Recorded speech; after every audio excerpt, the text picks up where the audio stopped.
नमस्कार, मैं एसके आनंद और आप देख रहे हैं कानूनी जंग। इस वक्त मैं मौजूद हूं पटना में और जैसा कि आप जानते हैं कि पटना में 12 अप्रैल 2026 को इंडियन इंक्लूसिव पार्टी का पार्टी स्थापना दिवस है और साथ ही पान सम्मान दिवस भी मनाया जा रहा है।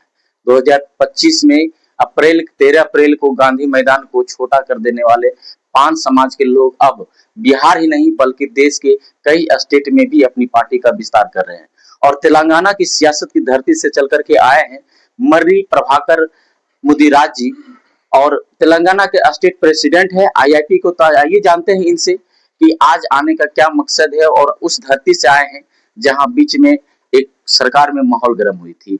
तो स्वागत करते हैं आपका हमारे चैनल में। हम स्वागत करते हैं आपका चैनल को।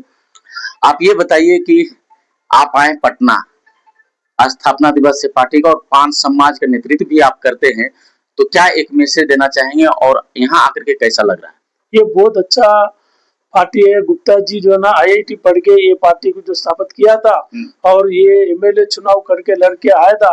कल जो है ना 5 party CPI, CPM, MIM, Congress और अपना पार्टी मिला के ये जो कर रहा है, ये बहुत देश में ये बहुत ही बड़ा चीज बनने वाला है। कल जो है ना चीफ गेस्ट के लिए हम लोगों को गुप्ता जी बुलाया था, तो ये बहुत ही बड़े हो जाएंगे। इसमें क्या बहुत ही सभी जो एससी, एसटी, बीसी, माइनॉरिटी सभी लोगों को ये अवकाश मिलेगा। ये बहुत बड़ा परिणाम होगा। एक चीज बताइए कि आप कह रहे हैं कि एससी, एसटी, ओबीसी, माइनॉरिटी मिल करके एक बड़ा, लेकिन हाल ही के दिनों में आपके राष्ट्रीय अध्यक्ष तेलंगाना गए और वहां चीफ गेस्ट के रूप में ओवैसी जी बुलाए। तो तेलंगाना में आईआईपी का क्या प्रभाव पड़ा और इंजीनियर आईपी गुप्ता जी के संघर्ष का किस विषय में क्या चर्चा हुई? ये एग्जाम्पल आईपी गुप्ता जी जो हैदराबाद आया था, हमारा 10 स्टेट का प्रेसिडेंट, हमारा इंचार्ज दिलीप जी भी आया था साथ में। वहाँ जो एमआईएम ओआईसी वाला जो चीफ गेस्ट बुलाया था, वहां पर कम से कम 10 से 15 हजार लोग एमआईएम लोग जो मुस्लिम लोग आए थे, वहां पर चीफ गेस्ट दिखा के यूपी का एग्जाम्पल जो चुनाव खड़ा हुआ था, जो सपोर्ट मिला था और सपोर्ट ले लिया था वो भी, तो दोनों भी वो चीफ गेस्ट के हिसाब से सभी लोग मुस्लिम वाले जो माइनॉरिटी अपना भाई लोग वो लोग भी एक्सेप्ट करा। साहब को बहुत तारीफ करके वो जो है ना बुके के साथ सम्मान किया था। तो क्या लगता है कि अब बिहार के बाद तेलंगाना में भी आईआईपी का वर्चस्व बढ़ेगी और राजनीतिक हिस्सेदारी मिलेगी? जरूर बढ़ेगा। क्यों बोलते, हैदराबाद में भी अभी चालू नहीं हुआ, अभी तो साहब आके गया, अभी हैदराबाद में भी चालू करेंगे। तो सीपीएम, सीपीआई, एमआईएम, कांग्रेस तो रूलिंग पार्टी है, कांग्रेस का साथ हम मिलके काम कर रहे हैं। तो 5 पार्टी का गठबंधन जो है ना ये बहुत बड़ा रहता है, क्योंकि बहुत बड़ा हो जाएगा। आपने कांग्रेस की बात किया और कांग्रेस बिहार में भी गठबंधन है और वहाँ सत्ता पक्ष यानी रूलिंग पार्टी कांग्रेस है। तो क्या जो रूलिंग पार्टी है आपको अपनाएगी? रूलिंग पार्टी का साथ में करेंगे ना काम। वो लोग भी तो जिधर वोट जो बीजेपी जा रहा है वो इधर का हमारा बीसी, एससी, एसटी, माइनॉरिटी का वोट मेजोरिटी ज्यादा है, तो वो वोट पूरा इसी में गठबंधन में, वहां भी तेलंगाना गठबंधन में आएगा। तो वहां भी अभी आने वाला चुनाव में कारपोरेशन इलेक्शन होने वाला है 2 महीने के अंदर। एक चीज बताइए कि आप तेलंगाना के स्टेट प्रेसिडेंट हैं, बिहार आए, बिहार का पॉलिटिक्स और तेलंगाना की पॉलिटिक्स में क्या आप अंतर पाते हैं? आप बिहार का पॉलिटिक्स और तेलंगाना का पॉलिटिक्स में थोड़ा अंतर पड़ेगा, क्योंकि बिहार में जो ना यहाँ भी जो ना ये अपना कोली और ये दूसरे समाज सभी समाज लोग है, वो एग्जाम्पल लेके जो प्रॉब्लम जो भी गठबंधन में जो बीजेपी का जो करा था वो सब समझ गया पब्लिक, तो वोट इसी हिसाब से लोग अभी अपने लोग को चाहता है। तो नीचे वाले जो ऊपर आ रहे हैं वो पार्टी गठबंधन वाला पार्टी चाहिए बोल के। तो साउथ में भी हमारा तेलंगाना स्टेट में भी सेम पोजिशन है, वो लोग भी चाहते हैं कांग्रेस पार्टी रूलिंग है वहां पर, तो रूलिंग का साथ हम काम करेंगे तो बीजेपी को वहां पर हराने का चांस। एक चीज बताइए कि आपने कहा कि हम रूलिंग पार्टी के साथ में और बीजेपी को हराने का काम करेंगे, ये बात सही है, चलिए आपका ये मकसद जानते हैं। लेकिन एक सवाल बताइए कि बिहार, उत्तर प्रदेश जहां हिंदी भाषी क्षेत्र है, वहां तो अपने पान समाज कोरी कोली को लेकर के, क्या तेलंगाना में आपकी आबादी है, आप कोली समाज को नेतृत्व कर रहे हैं, आपकी आबादी क्या है और कैसे इस पार्टी को एक्सेप्ट करेगा? चूंकि यहाँ हिंदी भाषी है, वहां आपके भाषा चेंज हो जाती है। हमारे पास हैदराबाद में एससी, एसटी, बीसी, माइनॉरिटी ये पॉपुलेशन 85% है। आपके समाज के क्या? हमारा समाज का 13% है कोली का। 13% है। कितने एमएलए और कितने एमएलसी और एमपी हैं? अभी कांग्रेस आया हुआ है, दूसरा पार्टी तो हमारे को सीट नहीं दिया था। अभी जो कांग्रेस पार्टी में एक एमएलए है, उसी का ऐसा एक ही एमएलए सीट दिया था, वो जीत गया। तो इसी हिसाब से क्या कांग्रेस में अभी बहुत हमारे को जो गठबंधन से जो आईआईपी का साथ मिलके काम करेंगे ना, तो वोट बैंक पूरा एससी, एसटी, बीसी और कोली का समाज का ज्यादा अवकाश रहेगा। एक चीज बताइए कि जिसे बिहार में अपेक्षित है आपके समाज, पान समाज, तांती, ततवा उत्तर प्रदेश में भी अपेक्षित, हालांकि वहां विधायक भी है, मंत्री भी हैं। क्या आपके स्टेट में भी कोली समाज अपेक्षित है, राजनीति हिस्सेदारी नहीं दे रहे हैं, या राजनीति हिस्सेदारी तो कौन सी पार्टी आपको सत्ता में अधिक आपको सम्मान दिया जा रहा है? हमारे को तेलंगाना स्टेट में भी majority population SC ST BC का साथ है। हाँ। अभी तक राजनीति में जो सीट है खाली SC ST BC maximum population में 10% का भी वो 10-15 सीट भी नहीं है SC ST BC का, तो उसी का कारण से लोग पूरा का अंदर से जला हुआ है। तो SC ST BC जो हम लोग पैसा टैक्स पे कर रहे लोग वो पैसा उसी लोग पूरा खींच रहे। 85% ऑफ MLAs MPs उसी को अवकाश दे रहे, तो उसी का चक्कर में कितना साल और राज होगा। ये अपना जो 65 ईयर्स हो गया, 65 साल से जो राज चल रहा है, अपने लोग SC ST BC का MLAs ले देते। तो वहाँ आप SC में आते हैं या OBC में आते हैं? वहाँ OBC में आता है उधर। तो क्या मांग करते हैं कि आपको भी SC में शामिल किया जाए? वो तो ऑलरेडी ऑल ओवर इंडिया में जो है ना मैक्सिमम 28-29 स्टेट में मैक्सिमम 22 स्टेट जो है SC में आता है। तो हमारा पास OBC है, तो हम लोग भी वहाँ पर लड़ रहे, हमारे को भी जो है ना आप SC में डाल दो। लड़ाई कर रहे हैं? हाँ, लड़ाई चल रहा है, जंग चल रहा है वहाँ पर भी। तो नहीं हुआ तो हम लोग ST में डाल दो। तो आपके लड़ाई में इंजीनियर IP गुप्ता जी का क्या योगदान अभी तक रहा है और क्या योगदान देंगे? अभी तो नया गुप्ता जी साहब था हैदराबाद, तो खाली लास्ट महीना आया था फर्स्ट।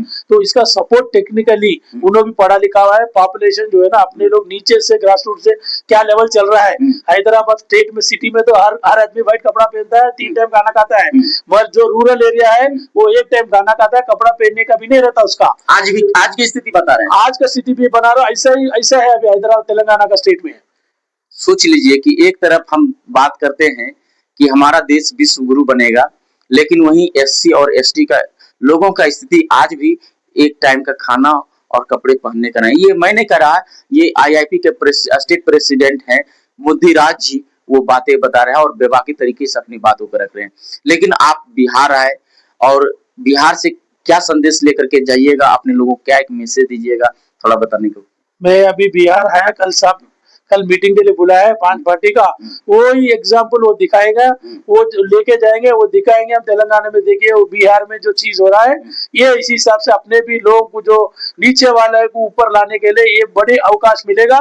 तो इस हिसाब से अपना पब्लिक भी वोट डालने के लिए अभी ये गठबंधन में आएगा, तो नीचे वाले पूरे सभी लोग जो है ना आज जो टेंडर चल रहा है, बिजनेस चल रहा है, कॉन्ट्रैक्ट चल रहा है, सभी पैसा टैक्स जो है ना अपने लोग भरते कमाते हैं, वो लोग उसी लोग हमारे पूरे पैसा जितना तो स्टेट का रेवेन्यू है पूरे खा जा रहे हैं लोग।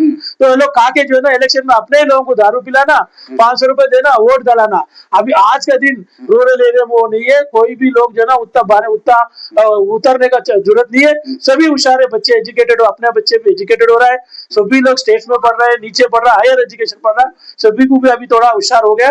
अभी वोट डालने वाला ने जो अपना समाज का है, अपने लोग जो सेवा करेगा तो उसी को वोट डालेगा। ये गठबंधन का साथ जो है ना परफेक्ट बनेगा।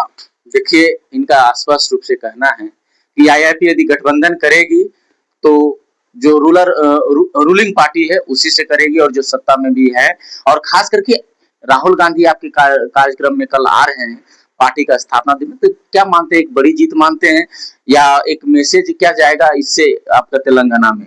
ये बहुत बड़ी जीत, राहुल गांधी जो आ रहा है ये बहुत बड़ा जीत होता है। एग्जाम्पल अभी बिहार में हो रहा है, कल आगे हर स्टेट में हर नीचे वाला जो SC ST BC वाला है, ये लोगों को चाहिए डेवलपमेंट, एजुकेशन और वैल्यू ऑफ द मनी, ये पूरा होना बोलते तो सिर्फ यही तरीका से हुए तो पूरा भारत देश जो है ना अपने लोग बड़ा हो सकता है, अपने लोग ऊपर आ सकता है। नहीं है तो जो है ना ऐसे ही नीचे उतार के नीचे लगा के खाली वोट ले लेता है, पैसा वो लोग खा जाता है। IP गुप्ता के विषय में एक संघर्ष, जब उसका स्ट्रगल चल रही थी, और आप ग्रासरूट की बात करते हैं, जब स्ट्रगल उस समय चल रही थी तो क्या इम्पैक्ट पड़ा और कैसे आप अट्रैक्ट हुए कि इनकी स्ट्रगल को आपने एक्सेप्ट भी किया और आप पार्टी ज्वाइन की? मेरे को IP गुप्ता जी का जो हिस्ट्री देखा मैं, उन्होंने आज IIT पढ़ के उसका खुद का बिजनेस रहने का बाद भी वो पॉलिटिकल में क्यों आया, ये क्वेश्चन मार्क है। अच्छा, उसको मैं देखा, देख के पीछे से पढ़ा, पीछे से देखा, तो उन्होंने बोल रहा था मैं पढ़ने का टाइम में मेरा माँ बाप फीस भरने के लिए गोबर बेच के गाय का उस टाइम में फीस नहीं भर सका, तो वो मेरा बहुत दिमाग में बैठा हुआ, बहुत कष्ट से वो ऊपर आया। वो शादी होने का बाद IIT पढ़ा, पढ़ने के बाद आज एक बिजनेसमैन, बड़ी बिजनेसमैन हो गया। वो आज बिहार में खुद के गांव में आके फिर खड़ा होकर चुनाव में उन्हें वही संघ को वही समाज को हेल्प करने के लिए आ रहा है, आया से और जीत भी गया। तो यही एग्जाम्पल वो ऑल ओवर इंडिया में जो भी नीचे जात वाला है वो लोगों को अवकाश देना चाहिए, वो लोगों को हेल्प करना चाहिए. सभी सब एमएलए हो, एमपी हो, ಕಾರ್ಪೊರೇಷನ್ ಒಂದು ಮೇಯರ್ ಒಂದು राज्यसभा ಒಂದು सभी को अवकाश दिए तो ही ये देश चलेगा, नहीं तो खाली ओसी लोगों का देश नहीं चलेगा. एग्जाम्पल आईपी गुप्ता जी को लेना पड़ेगा. चलिए तो देखिए दावा ठोक दिए हैं और ताल में ताल बजा रहे हैं कि लेना ही पड़ेगा इंजीनियर आईपी गुप्ता जी, इनके बिना काम चलने वाला नहीं है. बाकी बात अंत में एक चाहते हैं कि आप वेल एजुकेटेड हैं, कन्वीनर भी हैं, तो एक मैसेज यदि देना हो इस देश के यूथ को या अपने समाज को, एक सोसाइटी को, तो क्या एक मैसेज देना चाहेंगे? मैं ये मैसेज देना चाहता हूँ, सभी लोग अपना आईपी गुप्ता जी का एग्जाम्पल लिखना है, पढ़ना है, उसका बायोडाटा पढ़ना है. अपन उसी हिसाब से पढ़ के, आज सभी बच्चे, अपने भी बच्चे पढ़े हुए, ऐसा नहीं है जो नहीं पढ़ के, सब बच्चे पढ़ के उसी को दिमाग लेके वोट डालने के टाइम एक टाइम सोच के अपने लोग जो खड़ा होता है उसी को वोट डालना है और उसी पार्टी को आईपी गुप्ता जो गठबंधन का पार्टी को जिताएगा तो अपने लोग भी बिजनेसमैन बनेगा, आईएएस बनेगा, आईपीएस बनेगा, बिजनेसमैन बनेगा, कॉन्ट्रैक्ट बनेगा, अपना पास भी जो ना आदमी जो नीचे नीचे ऊपर जाएगा. चलिए तो देखिए ये आईआईपी के तेलंगाना स्टेट प्रेसिडेंट मुर्री प्रभाकर मुदिराज जी, और इन्होंने बेबाकी तरीके से अपनी बात को रखा और खास करके इंडियन इंक्लूसिव पार्टी अब तेलंगाना में विस्तार हो रही है और खास करके इंजीनियर आईपी गुप्ता जी का जो स्ट्रगल, हिस्टोरी ऑफ स्ट्रगल रहा उनके ग्रास रूट पर, इनसे बहुत अट्रैक्टिव है और ये सारे बातें आप सुना. बाकी बात आप क्या कहते हैं अपनी प्रतिक्रिया कमेंट बॉक्स में जरूर दें. मैं इसके आनंद पटना से, धन्यवाद.